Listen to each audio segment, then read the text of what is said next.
We're kicking off with the Bloodline saga, which saw Jey Uso be screwed out of the Intercontinental title last week as Solo Sikoa's group interfered in his match with Braun Breaker. Jey returned the favor by costing the faction their tag team titles on SmackDown to the Motor City Machine Guns before he and Jimmy finally hugged it out in the middle of the ring. On this week's Raw, this slow reconciling of the tandem continued as Jimmy thanked Jey for what he did on SmackDown and said they needed to align against Sikoa and his bloodline. While Jimmy seemed eager to hug it out, reunite, and get back to being the Usos, Jey hesitated, saying he still needed to fix things and had some terms for any potential reunion. Jey warned that they won't be yes men or do boys to Roman Reigns if they reconcile, as they're grown men, and proposed getting back together but maintaining their individuality. Jey said they'll still be the Usos, and Jimmy agreed before urging his brother to squash his beef with Roman Reigns, who was confirmed for this Friday's SmackDown, as was Jey. Suddenly, Tama Tonga and Tongaloa jumped in the ring with Jacob Fatu, and they took on the Usos, and Solo Sikoa slid a steel chair into the ring as they tied Jimmy up in the ropes. They wrapped the chair around Jey's head, but before the Bloodline could deliver their career-threatening attack, the Usos fought back and ran them off. This was quite a way to kick off the show this week with the reunited brothers, and helped hype up this week's SmackDown, which was already taped in advance. We did previously recap what happens on the SmackDown that'll air this weekend, and if you don't want to be spoiled, we recommend skipping the next 30 seconds of this video. That segment will see Jimmy and Reigns come out for a promo while Jey spoke of the emotional and mental pain inflicted upon him by his brother and cousin. Jey declared that the three of them must stand as equals and warned Roman Reigns that if he is disrespected, he'll walk away from this entire situation. Roman then took the mic, paused for a moment, and simply said yeet as all three raised their arms in solidarity, standing as a united front against Solo Sikoa and his allies. Back to Raw, and an interesting segment played out as following Jey announcing that he'd be on SmackDown, Sami Zayn confronted the popular superstar. Zayn questioned Jey's decision to forgive his former Bloodline allies, warning him against reopening old wounds, but Jey dismissed the concerns. Jey told Sami, "You wouldn't get it, you're not family," and this comment left the Canadian visibly frustrated, hinting that Sami has lingering feelings of betrayal from his own time with the group. The tension escalated as the night went on, as outside the arena, Jimmy pointed out to Jey that Zayn was seen having a conversation with Solo Sikoa in the parking lot. This subtle interaction left fans speculating whether Zayn is seeking to stir trouble within the Bloodline, or if he's simply caught in the crossfire of lingering alliances. With Jey set to meet Roman Reigns on SmackDown and Sami Zayn once again entwining himself in the Bloodline's affairs, the stage is set for a dramatic confrontation very soon. During Raw, it was confirmed that Reigns and the Usos will take on three members of Solo Sikoa's Bloodline in a six-man tag team match at the upcoming PLE. This will be a huge match, but it will reportedly be Sami who makes the difference, according to a new report from WRKD Wrestling. On Twitter, WRKD noted that the reception for Sami in Saudi Arabia has always been massive, and fans should expect nothing less at Crown Jewel when he comes out to help the Bloodline. Now, the tweet didn't specify whether it'll be Reigns' group or Sikoa's faction that Zayn helps, but the tone suggests that it'll be the babyface side. If so, then this could cement Sami as the fourth man on Team Reigns for the long-rumored Bloodline Civil War Games match fans expect to take place at Survivor Series. However, if the Bloodline Sami helps at Crown Jewel is Solo's group, it'll dash hopes of the honorary Us aiding Reigns and the Usos, and also see him turn heel in the process. What do you think Sami Zayn's intentions are? Is he genuinely trying to protect Jey, or is there more to his interaction with Solo Sikoa than we saw this week? What do you make of this booking of Sami Zayn? What side should the Canadian side with given these reports and what we saw on Raw? Share your thoughts down below. Backstage, Adam Pearce blamed Nick Aldis, stating that the Bloodline was not supposed to be at Raw and he had to control his SmackDown roster going forward.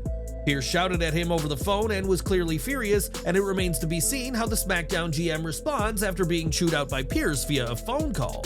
Pearce and Aldis have always been on shaky ground with one another, and could this be leading to a Raw vs. SmackDown showdown, possibly at Survivor Series? Let us know down below. On Raw, we got another look at the Crown Jewel title, and frankly, the way WWE feels the need to show off a title fans won't see for most of a calendar year is hilarious. Whenever it is on screen, the handlers are wearing white gloves, but since they never touch the belt, the gloves are pointless, much like this title in the eyes of many fans. Now, Seth Rollins was set for a massive match at Crown Jewel where he's meant to take on Bronson Reed, but there now appears to be doubts after a medical update on Raw. Rollins was in the ring to address his issues with Bronson Reed when the latter interrupted him, and after being interrupted, he headed to the back where the pair brawled in the parking lot. During the brawl, Rollins got the better of it and hit Reed with a sudden stomp into the hood of a car, seemingly giving Seth a major advantage heading into Crown Jewel.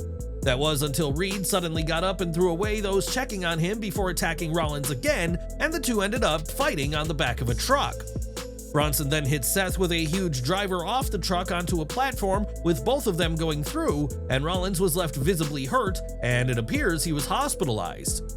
An update by the commentators made clear that Rollins was injured, with Joe Tessitore stating that Seth had been sent to a medical facility in Hershey for further evaluation. Joe promised to provide a further update regarding his condition as soon as they have it, and with just 5 days before Crown Jewel, this couldn't come at a worse time for the Visionary. On Twitter, the USA Network account called Reed the monster with a clip of the brawl, and Reed fired back saying he's not a monster, but the best super heavyweight wrestler in the world. Obviously, Rollins doesn't have time for a back injury just 5 days out from Crown Jewel, and this angle is emphasizing the fact that Rollins is entering this match tender from his chronic back issues. Now, there's not been any reports that Rollins was legitimately injured on Raw, so his hospital trip was likely merely kayfabe, but expect Seth to be less than 100% in Riyadh this week. As of late, the Judgment Day has been dealing with some inner turmoil, with rumors and speculation of Carlito possibly being ousted from the faction. Recently, Carlito tried to curry favor in the group by trying to convince Adam Pearce to give Dominik Mysterio a world title match, but the Raw GM had a compromise. Instead, Pearce said Mysterio would get the match if he could defeat a former world champion this week, and on Raw, it was revealed that his opponent was none other than Damian Priest. Dom asked the rest of the Judgment Day to stay backstage so he could prove he could defeat a former world champion, and this played out as expected, with Dom trying to cheat. Priest used his size and power advantage to dominate whenever he could, and the match got started with just under 15 minutes and a commercial break left. This meant they had time to feel rushed, but not enough to do anything spectacular, and this felt more like a random encounter than the blow-off to a deeply personal feud. This means the result didn't feel as important as it should have, as the Judgment Day showed up and interfered while distracting the ref, despite Mysterio's request earlier in the show. Priest fought back with a steel chair, but Dom rolled him up with a handful of tights to steal the win, and while Dom was elated at first, Priest enacted a post-match attack with the chair. The former El Campeon delivered a series of chair shots all in front of Liv Morgan, and this amped up the build to Crown Jewel on the Raw side of things. It's a huge setback for Damian Priest, who confronted Gunther and teased a future match between them, and proved to be a huge upset and another feather in Dominik's cap. Fans can expect to see Dominik versus Gunther for the World Heavyweight Championship soon, and what did you think of this match and the future title match? Let us know below.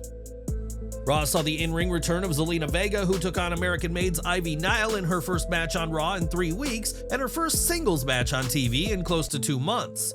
There was a cool spot when Cruz del Toro grabbed a fan sign that read "Push Zelina," and there's no shortage of fans who support that fan's message.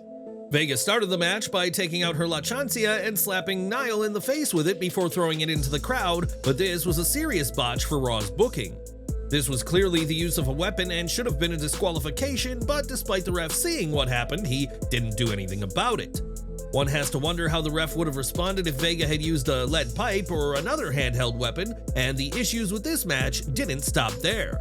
When Vega delivered a moonsault, she completely missed the target and landed only on Ivy Nile's head in a scary spot that saw the commentary team say she didn't get all of it. Ivy Nile was able to get the win after hitting a swinging Uranagi on the former queen, but this match had a lot happening that wasn't what you'd expect to see on Raw. Over to TNA, and during the most recent tapings in Detroit, Chris Bay suffered an injury in a World Tag Team title match, pitting himself and Ace Austin against the Hardys. What the injury is exactly has not been revealed, but according to a report by Fightful Select, it looked to be very serious, and we have a better understanding of what happened. Those at the show said that the jump into Matt Hardy's cutter was mistimed, but it's not certain what happened there, and he appeared to be knocked out and was stretchered out after the show. Bay was taken to the hospital with an injury to his neck and had to go through urgent surgery immediately, and the report added that he is in recovery at this time. Details of what exactly happened and his recovery are being kept private at this time, and unfortunately, Chris Bay was not the only wrestler who was injured at the taping. El Hijo del Vikingo was said to be injured during his match with Trent Seven, and in an update, it's reported that he returned to his Detroit hotel Sunday night after being treated at a hospital. Vikingo suffered a reported right knee injury and is on crutches and wearing a leg brace, and after flying home to Mexico on Monday, he'll be examined and treated by his specialist. These injuries go to show that the risks are real anytime someone steps foot in the ring, and we'll continue to monitor their situations for further updates. Jalen Brunson of the New York Knicks appeared on screen during Raw and announced on behalf of WWE that the promotion will be returning to Madison Square Garden. For years, WWE has held a live event on December 26th from MSG, but this year no announcement was made and other shows were being advertised. This left doubts about whether the show would end up happening, but Bronson's appearance on Raw finally confirmed that the show will be taking place. The card for the show remains to be seen at this time, but it is usually one of the biggest untelevised shows of the year for the company at any time. This year does not appear to be an exception, as WWE's top stars usually perform, and it's expected the same will happen this year as well inside the Garden. Sheamus was back in action this week as he took on Imperium's Ludwig Kaiser, and the pair immediately started trading punches after their initial lockup. Kaiser took control and sent Sheamus out of the ring with a sliding dropkick, and he seemed to catch the Celtic Warrior off guard, but Sheamus eventually turned it around. Sheamus is known as one of the hardest hitting wrestlers in WWE, so it shouldn't be a surprise that he and the German left some welts on each other in this one. As the announcers noted that Sheamus has had 252 televised wins in WWE, Sheamus intended to add another W to his career, but Kaiser proved to be fierce competition. Kaiser is an incredibly reliable worker who always makes his opponents look good, so this ended up being a fun encounter that ended clean with a brogue kick to give Sheamus the win. Even in defeat, Kaiser looked impressive, and is it time for him to have a singles title run, either as US or Intercontinental Champion? Sound off in the comments section. Although WWE teased a segment with Bron Breakker and Jey Uso, nothing came of it on Raw, as Jey was kept plenty busy with his brother Jimmy and Sami Zayn. As for Breakker, he was omitted from Raw as the show's 2-hour format continues to prove disadvantageous for certain talents' TV time, even that of the Intercontinental Champion. In a WWE speed taping though, Sheamus and Bron Breakker faced each other in a tournament match, and they were both eliminated as the time limit was over. The pair brawled after the match, teasing a feud and, interestingly, implementing WWE's Twitter-exclusive program into plans for the televised show. It'll be interesting to see what happens in their rivalry, if it happens, as Sheamus has been vying for the Intercontinental title on multiple occasions, but so far has fallen short every time. These setbacks have deprived Sheamus of the one accolade he has left to accomplish in WWE, as apart from that, he's truly done it all, including world title wins, King of the Ring, Money in the Bank, and a Royal Rumble victory. Sheamus would love to be the one to take the title from Breakker and finally complete his trophy cabinet, but given the role Breakker is on, it's hard to see how Sheamus can stop him. With the time limit expiring, neither Sheamus nor Breakker will advance to the next round and a shot at the WWE Speed title, but bigger things may be in store for both men going forward. The War Raiders continued their wave of momentum this week on Raw as they defeated the New Day and the LWO to become the #1 contenders for the World Tag Team titles. The final of the match saw Eric and Ivar deliver a double-team clothesline into a German suplex onto Kofi Kingston to get the win, and the shot at Finn Balor and JD McDonough. As for when that match will be, that remains to be determined, but do you think the War Raiders will be the ones to take the gold from the Judgment Day? Or will the titles remain with the group? Back to Crown Jewel, and as part of WWE's lucrative deal with Saudi Arabia, this show, like its predecessors, is set to be a massive premium live event. Ringside News reports that WWE is bringing in far more talent than usual for the event, especially as Crown Jewel won't be the only event filmed in Saudi Arabia. Following the show, WWE will remain in Saudi Arabia to tape an episode of WWE Raw on Sunday, which will air on Monday night on the USA Network. At the October 8th NXT, Oba Femi's record-long reign as NXT North American Champion ended, and he failed to regain the title from Tony D'Angelo at Halloween Havoc. With this defeat, many are wondering what's next for the ruler, and this has led to some conflicting reports about the future of Oba Femi. Ahead of last night's Raw, Fogg Jones of PWM reports that Femi had said his goodbyes to the NXT roster after Halloween Havoc, and there was a belief he was heading to Raw. Jones said that Femi's official debut could come as soon as this week's episode of The Red Brand, but said he would not name his source in the name of privacy. He added that this report should be taken with a grain of salt, and as we saw, or rather didn't see, Femi was not part of the latest episode of Raw. Shortly after, Corey Brennan of Fightful also took to Twitter to report that he hadn't heard anything about Femi being called up, and in fact, the opposite is the case. Instead, Brennan said that many within NXT have been seeing Femi as the one to dethrone NXT champion Trick Williams, possibly at NXT Stand and Deliver during WrestleMania 41 weekend. While Brennan didn't go as far as to debunk the rumor, he made clear that it doesn't pass the immediate smell test and has continued to reach out to sources to learn more on the story. Femi had a dominant run as North American champion, but after 2 losses, one in which was in a tables, ladders, and scares match, it's not hard to see why fans are wondering what's next. While expectations are high for Femi on the main roster, it appears that his time in NXT isn't over yet, and in fact his loss may just be the start of bigger things to come on the Silver brand. Cody Rhodes didn't appear on this week's Raw, but fans in attendance got to see the undisputed WWE Champion in action and a special dark match. After the match, Rhodes defeated Carmelo Hayes for the 3rd time this year, and now Rhodes' attention will turn towards Rhea, to Gunther, and to becoming the first Crown Jewel champion. This wasn't the only dark match at this week's Raw in Hershey, as fans were treated to a special appearance by US champion LA Knight in a dark match. In the match, Knight defeated Santos Escobar in the 6th victory for Knight over Escobar, who himself has 5 victories over the megastar. With this match dealt with, Knight now turns his attention to Crown Jewel, where he'll face Andrade and Carmelo Hayes, and the odds will be against the US champion in Riyadh. More from TNA, as despite Bound for Glory being a huge show this past weekend, not everyone was actually present for the event or the subsequent TV tapings. PW Insider reports that the Northern Armory missed Bound for Glory in last night's TV taping as their US work visas weren't processed in time to be involved. Instead, the Good Hand stepped in to cover their spot, and hopefully it won't be long before the trio of Josh Alexander, Sinner, and Saint are able to compete on TV again. At Halloween Havoc, Ridge Holland took issue with Bully Ray both before and during the show, resulting in Ray getting physical after the main event NXT title match. That match saw Trick Williams retain against Ethan Page, only to be ambushed by Page and Holland, but Bully Ray was around to even the numbers for the NXT champ. Now fans can expect to see much of Bully in NXT, as he shared on Busted Open Radio that he's been invited to this week's show. He said, "Shawn actually invited me to go to NXT tomorrow. He's like, the door's open if you ever want to come, door's open. What I said last week, how do you turn down the invitation to Halloween Havoc? And now if he says, hey, do you want to come to NXT, the door's open, do I go? Do I address this with Ridge Holland? What would you do?" With tension brewing between Bully Ray and Ridge Holland, fans are eager to see whether Bully shows up, especially as we get closer to NXT's show in the ECW arena.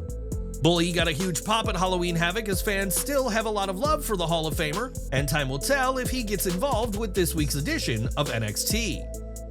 Now, the ongoing tensions between The Miz and R-Truth escalated during this week's Raw, as the pair's relationship has been fractured ever since the A-lister's betrayal earlier this month. On Raw, Truth was backstage with Alpha Academy, who advised him not to reunite with Miz despite their history, but Truth brushed off their concerns and remained optimistic. When Miz arrived ready for a serious talk, the enthusiastic Truth exclaimed that the awesome Truth is back and told Miz that, "I got something I want to give you." Miz, wary of what might happen next, braced himself, and in a surprise twist, Truth reached into his pocket and slapped Miz in the face, leaving the A-listers speechless. Truth leaned in and delivered a message stating good luck with the Wyatts, and walked off, leaving his former tag team partner visibly shaken by what had happened. This unexpected interaction adds a new layer to their storyline, showcasing Truth's playful yet aggressive nature, and we'll have to see what lies ahead for both, as The Miz will have to deal with the Wyatt Six. Speaking of which, Karrion Kross told The Miz that he had to find Bo Dallas and ask him why he's getting involved in Karrion Kross's business. Despite this tease, Miz's hunt for Bo wasn't featured on the show, and we have to chalk that up to Raw's 2-hour time restraint once again impacting the broadcast. It's a weird decision to tease something like The Miz hunting Bo only for it to not be shown, and hopefully matters like these wrap up if Raw returns to 3 hours on Netflix. After R-Truth laid out The Miz, he had an encounter with Pete Dunne, and referring to him as Butch, asked the former United Kingdom champion if he'd seen Pete. We all know how Pete Dunne feels about being called Butch, and fans can expect a Dunne versus R-Truth match down the line. Rhea Ripley had a video package during which she spoke about Liv Morgan and Raquel Rodriguez, and spoke about wanting the women's world title back. Rhea said that if the heels want her to stop, they'll have to kill her, but are you tired of this feud that has played out for months? Let us know in the comments. And that was this week's Raw, and what did you make of the show? Let us know below, and as always, thanks for watching.